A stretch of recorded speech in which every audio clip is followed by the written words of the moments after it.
ದಿನಕ್ಕೊಂದು ವಿಷಯ. ಆತ್ಮೀಯರೇ ನಮಸ್ಕಾರ. ದಿನಕ್ಕೊಂದು ವಿಷಯ ಕಾರ್ಯಕ್ರಮದಲ್ಲಿ ಇಂದು ಕೆಂಪು ಗುಬ್ಬಿಯ ಬಗ್ಗೆ ಪರಿಚಯ ಪ್ರಸಾರವಾಗಲಿದೆ. ಕೆಂಪು ಗುಬ್ಬಿ ಅಥವಾ ಕೆಂಪು ರಾಟವಾಳಗಳನ್ನು ಹಿಂದಿಯಲ್ಲಿ ಲಾಲ್ ಮುನಿಯಾ ಎಂದು ಕರೆಯುತ್ತಾರೆ. ಇಂಗ್ಲಿಷ್ನಲ್ಲಿ ರೆಡ್ ಮುನಿಯಾ ಎಂದು ಕರೆಯುತ್ತಾರೆ. ಸ್ಟ್ರಾಬೆರಿ ಬಣ್ಣವಿರುವುದರಿಂದ ಸ್ಟ್ರಾಬೆರಿ ಪಿಂಚ್ ಎಂಬ ಸುಂದರ ಹೆಸರು ಇದಕ್ಕಿದೆ. ಇದೊಂದು ಗುಬ್ಬಚ್ಚಿ ಗಾತ್ರದ ಪುಟ್ಟ ಹಕ್ಕಿ, ಆದರೆ ಬಹಳ ಸುಂದರವಾದ ಹಕ್ಕಿ.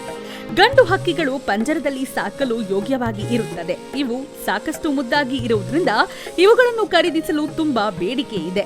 ಸಾಮಾನ್ಯವಾಗಿ ಈ ಸಣ್ಣ ಜಾತಿಯ ಹಕ್ಕಿಗಳು ಸಣ್ಣ ಸಣ್ಣ ಗುಂಪುಗಳಲ್ಲಿ ಇರುತ್ತದೆ. ವೇಗವಾಗಿ ರೆಕ್ಕೆ ಬಡಿದು ಹಾರುವುದರಿಂದ ಮತ್ತು ಹಸಿರು ಪೊದೆಗಳಲ್ಲಿ ಇರುವುದರಿಂದ ಇವುಗಳು ಕಾಣಸಿಗುವುದು ವಿರಳ.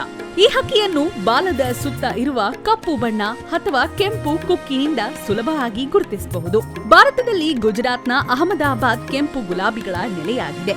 ಕೆಂಪು ರಾಟವಾಳಗಳಲ್ಲಿ 4 ಜಾತಿಗಳಿದ್ದು ಈ ಹಕ್ಕಿಯ ಉಪಜಾತಿ ಹಕ್ಕಿಗಳು ಗುಜರಾತ್ ರಾಜ್ಯದಲ್ಲಿ ಇರುವುದು ಸಂಶೋಧನೆಯಿಂದ ದೃಢಪಟ್ಟಿದೆ. ರೆಡ್ ಮುನಿಯಾಗಳು ಹುಲ್ಲಿನ ಗರಿಗಳಿಂದ ವೃತ್ತಾಕಾರವಾದ ಗೂಡು ಕಟ್ಟುತ್ತದೆ. ಏಪ್ರಿಲ್ ತಿಂಗಳಿನಲ್ಲಿ ಈ ಹಕ್ಕಿಯ ಕುಕ್ಕು ಪೂರ್ತಿ ಕಪ್ಪಾಗಿ ಇರುತ್ತದೆ.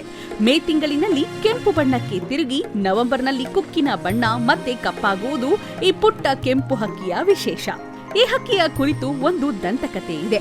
ಈ ಹಕ್ಕಿಗೆ ಅಪಶಕುನಗಳನ್ನ ಅರಿಯುವ ಶಕ್ತಿ ಇದೆ. ಯಾರ ಮನೆಯಲ್ಲಿ ಇದನ್ನು ಸಾಕುತ್ತಾರೋ ಆ ಮನೆಯವರಿಗೆ ಏನಾದ್ರೂ ಗಂಡಾಂತರ ಒದಗುವ ಮುನ್ಸೂಚನೆ ಇದಕ್ಕೆ ಮೊದಲೇ ಅರಿವಾಗುತ್ತಂತೆ. ಈ ಮನೆಯವರನ್ನ ರಕ್ಷಿಸಲು ಇದು ಇದ್ದಕ್ಕಿದ್ದಂತೆ ಸಾವನ್ನಪ್ಪುತ್ತಂತೆ. ಇದು ಕೆಂಪು ಹಕ್ಕಿಯ ಬಗ್ಗೆ ಇರುವ ರೋಚಕ ದಂತಕತೆ. ವೀಕ್ಷಕರೇ, ಇದು ಇಂದಿನ ದಿನಕ್ಕೊಂದು ವಿಷಯ.